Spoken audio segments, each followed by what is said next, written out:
Yan, gagawa tayo ng Facebook ads. So, click mo lang tong more,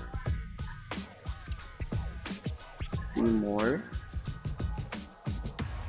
ads manager. Piliin muna natin yung reach for experiment lang. Continue. Paying, ilagay na lang natin ay Facebook reach.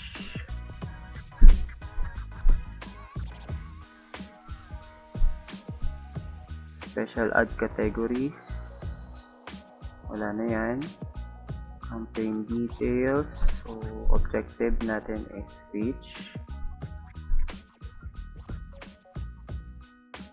Wala na din yan, so next na lang.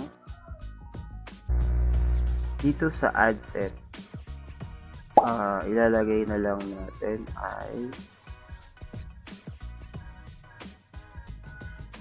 halimbawa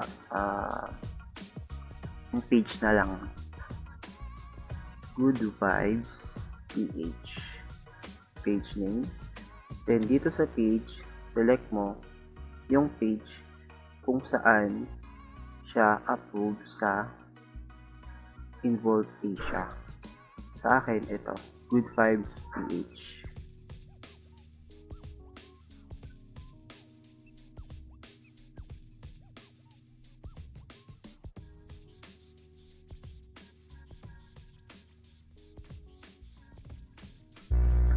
Sa daily budget, ang gagawin na lang natin ay lifetime budget. So, pipiliin ko mga 300 pesos.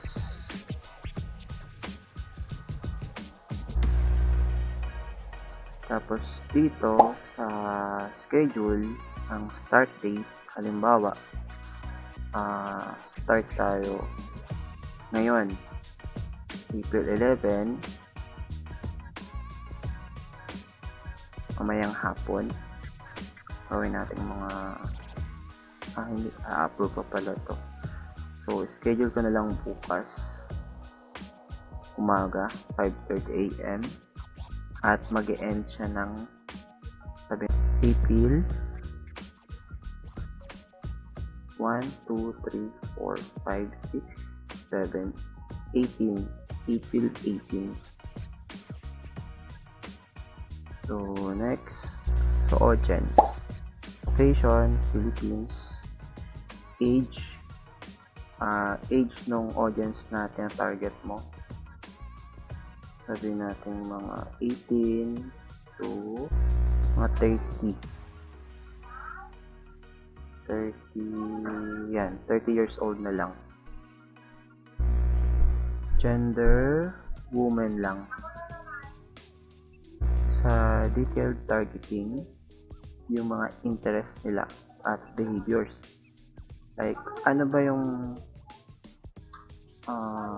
behavior ng mga babae? Online shopping. Online shopping. Narrow natin. Follow natin yung mga products. Bibili na lang din.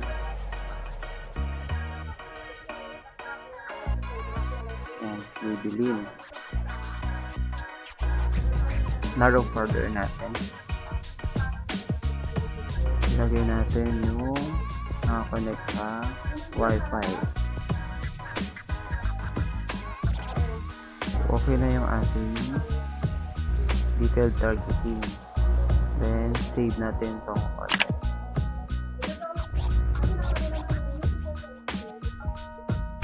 Then, next na.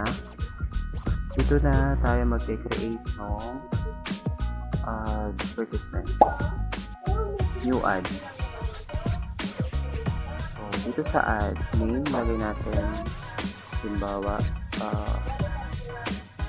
girl fashion.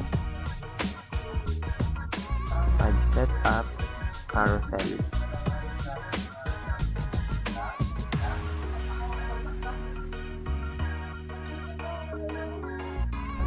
dito sa Add Creative. So, select image, upload natin yung picture, then continue.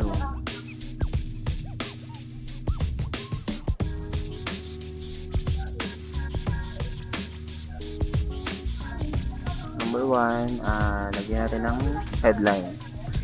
Ang ginawa ko, naglagay na ako sa Excel para mabilis na lang siya. Ang ginawa ko sa Excel, sa row naglagay ako ng caption, link, yung original link niya, price, affiliate link, sinunod ko na siya. Then yung bit.ly. Headline, lalagay ko dito yung title. Tapos sa URL, optional lang naman yung description. At least one of the provided links are not useful for carousel. So, mag-add pa tayo ng 3.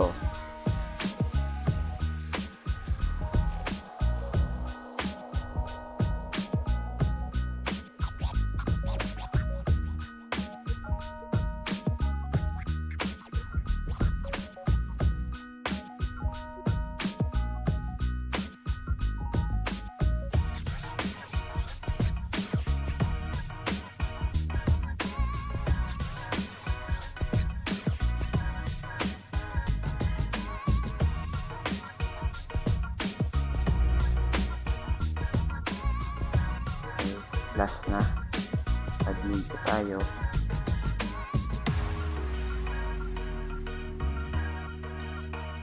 Nasaan na? Ito. Add. Number 4.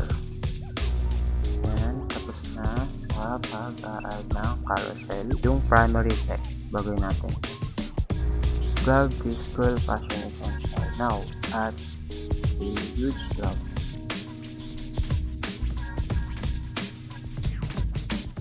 Then sa see more, lagay na lang tayo dito ng isang URL.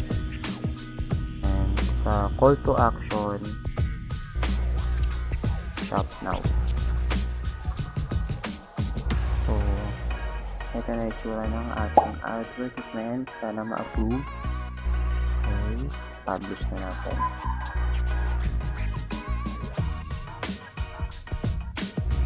So, naka-in review siya. So, close natin ito. Check natin. And ito yung ads natin. Yung status naka-in review. 7 day free. Budget natin 300.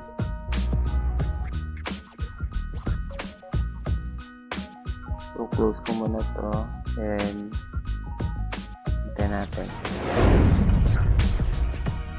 Bibigay lang ako ng update regarding doon sa ginawa kong ads kahapon sa Facebook. Bali kahapon, ang status niya is in review. Then, kinalaunan, naging scheduled siya. Yun pala yung parang yun nga, nire-review ng Facebook yung ads na ginagawa mo kung nag-comply ka ba doon sa policy nila. Fortunately, na-approve yung ad na ginawa ko. Ito siya. Ito yung ginawa kahapon, Facebook reach yung name ng campaign. Then ito na, active na yung status niya. Ibig sabihin, sinisimula na ng Facebook i-present yung advertisement ko simula kahapon at mag-e-end siya ng 17, bali 7 days.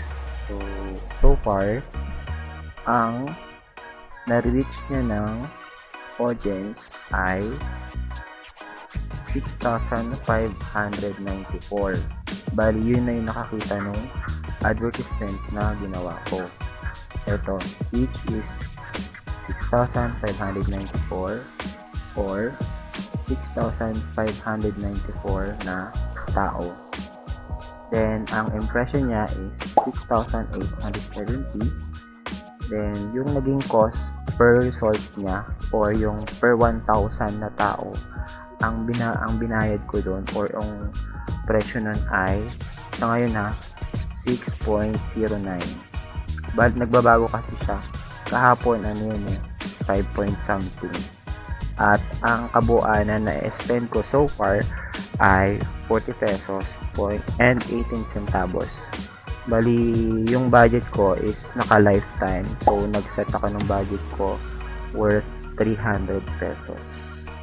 Sana nakatulong itong video na ito. I hope I explains everything na makakatulong sa inyo yung naranasan ko before at sana ma-apply nyo rin or maliwanagan sa'yo. So, kung di ka pa nag-subscribe dito sa channel ko, click mo na lang yung like, saka kung may time ka, pa-subscribe na din para